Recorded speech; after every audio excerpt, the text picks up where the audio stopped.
Olá, pessoal! Tudo bem? Prontos para mais um tópico na nossa neurologia? Hoje vamos falar sobre traumatismo crânioencefálico. Então, sem mais delongas, vamos lá para iniciar o nosso conteúdo. Bom, nós sabemos que a incidência de traumatismos crânioencefálicos é muito alta. As maiores causas de ocorrência de traumatismos crânioencefálicos, de acordo com o Ministério da Saúde, em um documento publicado em 2015, no Brasil, quedas representam a maior quantidade de traumatismos crânioencefálicos, correspondendo a uma taxa de 1,94% de óbitos. Os acidentes de motocicleta, 77 mil casos, com 2,29% desses casos indo a óbito. Acidentes envolvendo pedestres, atropelamentos, 37.700 mil casos, com 4,63% desses casos evoluindo para um óbito. E o mais grave, embora não seja o mais incidente, mas o mais grave de todas as ocorrências, são os acidentes de automóveis, que correspondem a 17 mil casos de traumatismos crânioencefálicos, mas tem uma taxa de óbito em decorrência desse traumatismo de 23,79%. Existem outras causas, como ferimentos por arma de fogo, ferimentos por arma branca, mergulhos, né? Então, o que é o traumatismo crânioencefálico, né? Por definição, é qualquer aplicação de uma força, né? Que se incida sobre a calota craniana, né? E aí essa força ela se propaga pelas estruturas da calota craniana e vai causar uma lesão, né? Ou uma disfunção mais grave no tecido nervoso que está subjacente, ok? Bom, essa aplicação da força, vou me pôr aqui do outro lado agora, essa aplicação da força, ela é obtida, ela é conseguida de duas formas, através de dois mecanismos básicos, tá? Um deles é o impacto direto.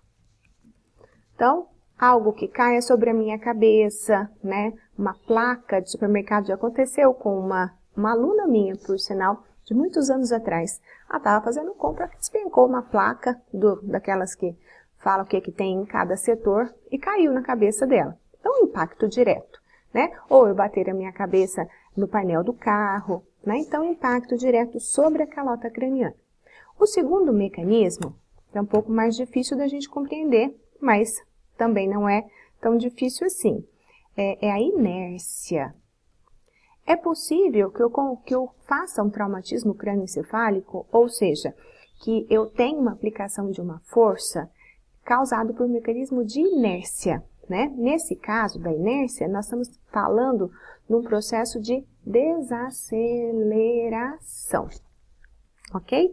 Então, se eu estou acelerada, como acontece num acidente automobilístico, por exemplo, estou acelerada a 120 km por hora e sou subitamente desacelerada a zero, ou seja, meu carro bate em uma árvore, em um poste, eu sou desacelerada de 120 a zero.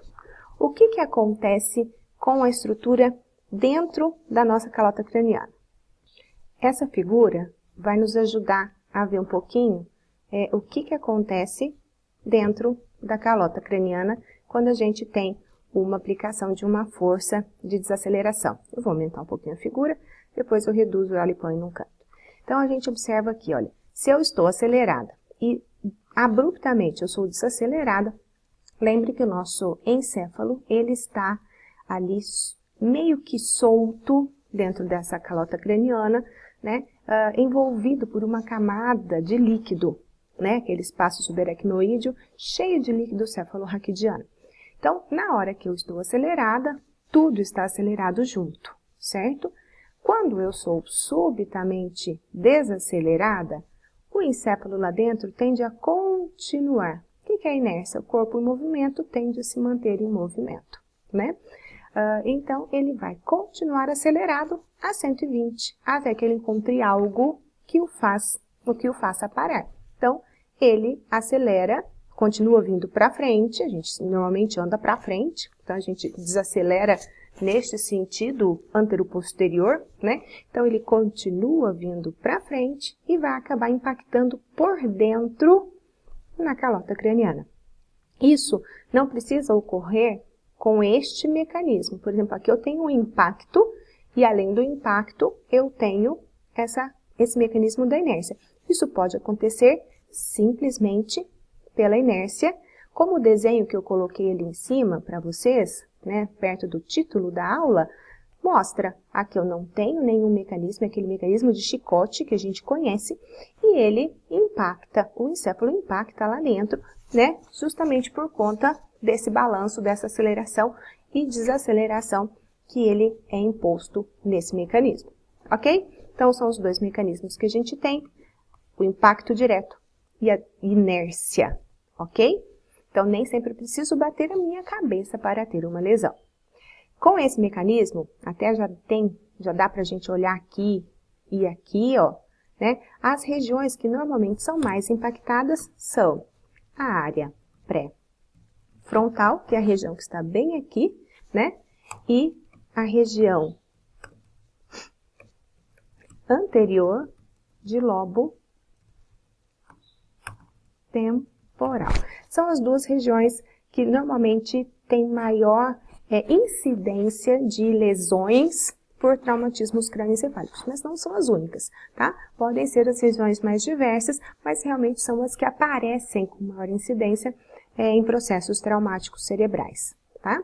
E falando nesses processos, nessas lesões, né, nós temos as ditas lesões primárias, que podem acontecer no momento do traumatismo. Então, no momento do meu impacto ou no momento dessa desaceleração, né, através então do mecanismo da inércia, eu já posso fazer uma lesão, ok? Nós já vamos ver quais são essas lesões. Então, as lesões primárias são aquelas que estão presentes já, são instaladas no momento da ocorrência da aplicação da força, portanto, do traumatismo. E temos as chamadas lesões secundárias, que são aquelas que vão aparecer depois de um período de tempo. Existe uma lacuna de tempo entre a incidência da lesão, né, da ocorrência do traumatismo em si, então do mecanismo, seja o impacto ou a inércia, e o surgimento desta lesão, tá?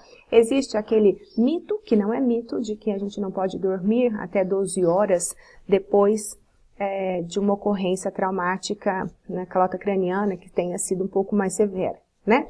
Por quê? Porque nessas 12 horas é um período onde esta lesão secundária pode acontecer, tá? E o principal problema dessa lesão secundária, que na verdade são o quê? Hemorragias, principalmente hemorragias meníngeas, ok? São aumento da...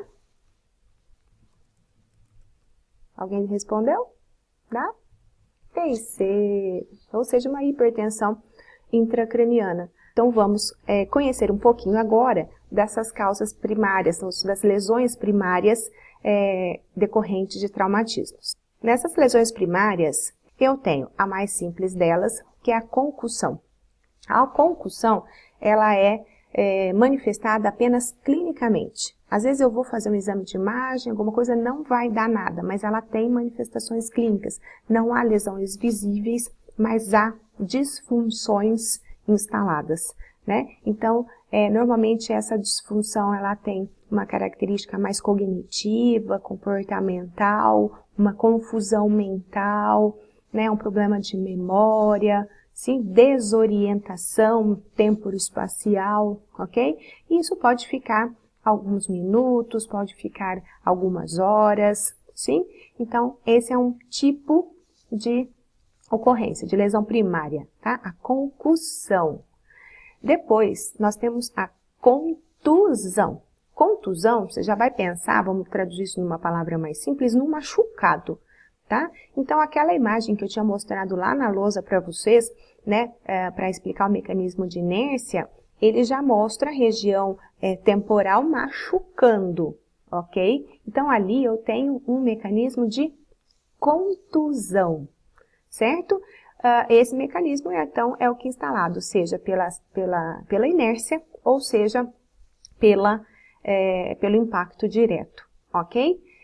Uma coisa que também pode acontecer, quando a gente tem uma lesão encefálica por inércia, é o que ele chama de contragolpe, tá? Eu vou voltar lá no quadro para mostrar para vocês esse mecanismo do contragolpe em uma figura. Só um minuto. Essa imagem aqui, ó, ela mostra o mecanismo de contragolpe. Deixa eu ver se eu consigo colocar ela aqui no meio e aumentar para a gente poder ver. Olha, dependendo do mecanismo que a gente tem aqui nós estamos usando o mecanismo da inércia, né? Você vê que eu impacto de um lado e depois eu impacto de outro, né? Até mesmo nesta outra figura, vamos voltar isso aqui em cima, eu impacto aqui pela inércia e a inércia também me puxa, né? O lado contralateral, exatamente o polo oposto, e pode me causar aqui um processo hemorrágico, portanto, uma lesão nessa região, que não foi impactada. Veja aqui, ó, tá vendo? Qualquer sentido isso pode acontecer. Eu impacto aqui, né? Olha, esse mecanismo, então eu tenho uma contusão aqui e tenho uma lesão por contragolpe lá, ó. Tudo bem? Beleza. Depois nós temos também a laceração de substância cinzenta. Normalmente, laceração de substância vai aparecer quando temos um outro tipo de lesão primária associada, que é a fratura. Na fratura, pode acontecer junto com o processo de fratura a laceração da substância cinzenta. Laceração quer dizer destruição, tá? Então, quando que eu tenho uma destruição da substância cinzenta? Quando eu tenho aqui a fratura, por exemplo, simples por afundamento, né? Então eu tenho um impacto aqui, como a estrutura é redonda, se eu impacto um ponto de força, ela vai afundar, né? Então a hora que esse osso, né, fraturado, ele entra para o espaço intracraniano, ele gera uma lesão aqui na região que está logo abaixo, subjacente a ele, certo? Então, aí eu faço aqui uma laceração de substância cinzenta, tá bem? Ou seja, do córtex cerebral. E aqui, o outro mecanismo de fratura, que é o de fratura exposta, né, vai acontecer, de novo, uma estrutura redondinha. Se eu tenho forças aplicadas em sentidos opostos, isso faz assim, tá? Então, faz uma fratura exposta, rompe aqui, né, a parte de couro cabeludo, etc. E eu vou fazer o que a gente chama de uma solução de continuidade, ou seja, eu vou expor o tecido nervoso, certo? Além disso, a gente ainda tem como lesão primária a lesão axonal difusa, que o principal mecanismo seria o cisalhamento. Isso é uma lesão de substância branca, também pelo mecanismo de movimentação envolvido aí com a inércia, né? Eu posso desgastar axônios, lesar pequenos vasos sanguíneos na substância branca e causar pequenos pontos de lesão, tá? E isso a gente vai chamar de lesão axonal difusa. Aqui a gente pode ver, tá? Eu tenho vários pontos, tá vendo, de lesão espalhados na substância branca. Olha, várias pontinhas, esses pontinhos pretos, né, são todos microlesões vasculares que geraram pequenas hemorragias e isso lesa a substância branca. Então, isso incrementa ainda a lesão e as perdas, né, que esse indivíduo sofre. Como eu disse a vocês, a maior parte das lesões secundárias agora são as hemorragias, né, e essas hemorragias são hemorragias meníngeas. Ok? Então, aqui nós temos uma hemorragia que atingiu o espaço subaracnoídeo, né? Então, uma hemorragia bastante importante. Para que ela seja importante, ela precisa ser muito volumosa, porque o espaço realmente é um espaço maior, cheio de líquido, que está drenando, né? Então, tem que ser uma hemorragia bem mais volumosa. Aqui, na sequência, nós temos uma epidural, então ficou entre a dura mater, aqui brilhante, né, e a calota craniana, então nós temos uma baita de uma coleção de sangue aqui, né, já um hematoma epidural. Aqui um subdural, então entre a dura mater e a aracnoide, né, então a gente consegue ver a coleção de sangue, né, bilateralmente. Aqui na imagem, né, então aqui ó, um epidural, ok? Então, entre a dura mater e a calota craniana, veja que ele afunda o tecido, olha o deslocamento da linha média, né? Não tem como vir para cá, não tem para onde ir, né? O único local, a única forma de acomodar essa coleção de sangue toda é empurrando o encéfalo todo para um outro lado, né? Então, aí seria um epidural, ok?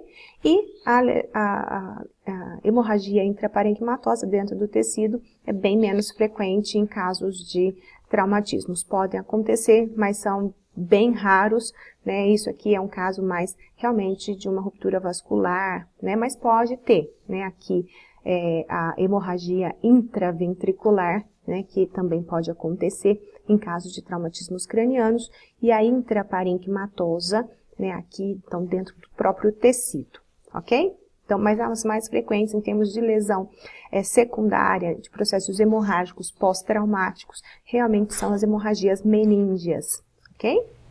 Bom, esses aspectos que acabamos de ver são aqueles mais ligados, mais relacionados com a questão da fisiopatologia, dos mecanismos propriamente ditos.